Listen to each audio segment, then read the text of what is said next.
Go ahead. Okay, so Dependant or Origination is the core teaching of Buddhism. I have to say I have vague familiarity with most of the Buddhist concepts, but when I have to say something specifically, then it becomes a little bit of a problem.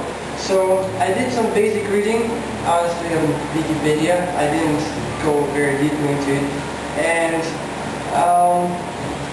it wasn't very different from what I had in my mind from just this vague knowledge of Buddhism, what it said in Wikipedia, as everybody, as you can imagine. So I will present my idea of this notion of dependent origination, but I will let Pavel speak more about it in more details. So, dependent origination is probably one of the contributions that Buddhism gave to those days Indian philosophy, we can say, and after that it just in the theological, it was Buddhist contribution in the theological debate. And it's very interesting because if the Hinduism before was having notions of gods, right? There were supreme divinities who created the world, etc., etc., etc. But I know one saying of Buddha when somebody asked him about the origination, about the most original cause and the beginning of the universe, because he wasn't speaking much about gods and he wanted to avoid talking in terms of absolutes.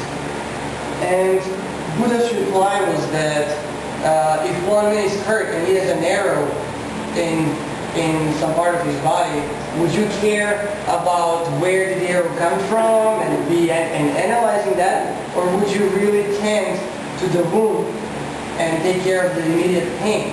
So that's how he saw the human condition, and probably the condition of the sentient beings, that we're in pain, that we're in suffering, so we shouldn't really pay too much attention to origins and origins of origins, but we should deal with the immediate things. And dependent origination is probably related to all of this because it just mentions that everything arises in this mutual connectivity. So if some event happens, it doesn't happen independently of anything else. It's connected with the whole multitude of other events. They're all interconnected. There is no independent process. There is no process as an independent entity, but everything happens in its own interconnectedness, including our thoughts, including our thought processes, etc., etc. So, instead of going deeper into all of this, I would rather leave Pavel to just present. Okay, thank you for the introduction. And I have to admit that when I was thinking about how to make this speech, actually how to present this idea of dependent origination or dependent arising up, I wasn't really sure how to talk about it. You know, I've been dealing with this topic for a couple of years, and I'm not I'm not really sure if the way I'm gonna do it is very, very correct. Because theoretically, when you look at dependent origination, it seems to be kind of easy. Because you're just saying, okay, everything has certain number of causes, right? Something is caused by something, and every act and everything can cause something. So the cause and effect, and effects arises because of the certain causes, okay? So they are results of something. So there's nothing really deep in that, right? Because we know it from the daily experience, actually. Because we know that, for example, I don't know, if you hit someone will feel pain, right? And if you steal something, someone will go after you, right? So like police or something. So actually, it's just common experience. But in Buddhism, it's not that simple, I think, because partly it's simple, but partly not. Why it's simple? It's simple because Buddha never tried to create a very mystical doctrine, you know. I just try to share what he experienced, you know. So this is what we are actually experiencing every day. And from the other hand, it's difficult because his experience went far beyond our common daily experience. So, before I start, what I want to resist what I understand through Buddhism. I don't know if I'm right, but this is what I really think is about Buddha's experiences is experience. I want to say one more time, experience. It's nothing about ethics. Actually, Buddhism is not really much about ethics, to be honest. Because what do we know about Buddhism? We know that this is Buddha taught something nice, don't hurt people, don't hurt other beings. But it's actually not about that much about ethics. Buddhism is not about metaphysics, as Arno totally rightly pointed out. Buddhism never really dealt with the problem of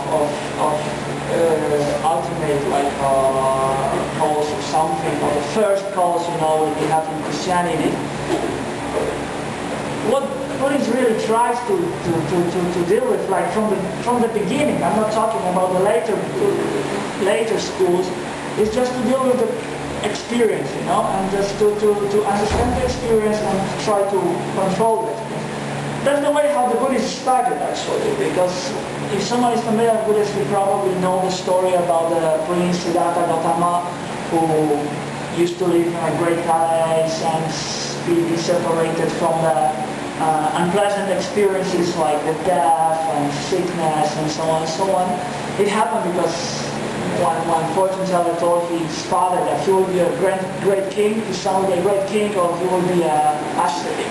So they just tried to keep him away from the unpleasant experiences, and then supposedly he would be a king. But one day he just got outside of the palace, right? And then he saw the old man. So for him it was like something different. He never seen an old man before. He used to live in the village with the nice people, young, pretty people, right? And so the old man, so he asked the guy, his charioteer, China, who's him? Who's that guy? What's wrong with him? And then he said, this is the old guy, he's just old. That's the natural process of life. That because of a certain reason your life is conditioned and then you just getting old. On the next trip he saw the sick person and the decaying corpse, and finally the ascetic. And he said, yes, it's another thing about life. For us it's not that important, but what the Buddhist teaching insists on is just to point out that originally he was separated from the experience of things changing, due to certain reasons. And one day he just got in contact with reality. We know that's reality, but we can imagine that you are totally separated, that you can just experience one kind of things which are actually not really changing that much. And then he just got in contact with this, and it was the question, what appears in his mind. What's going on? What is like that?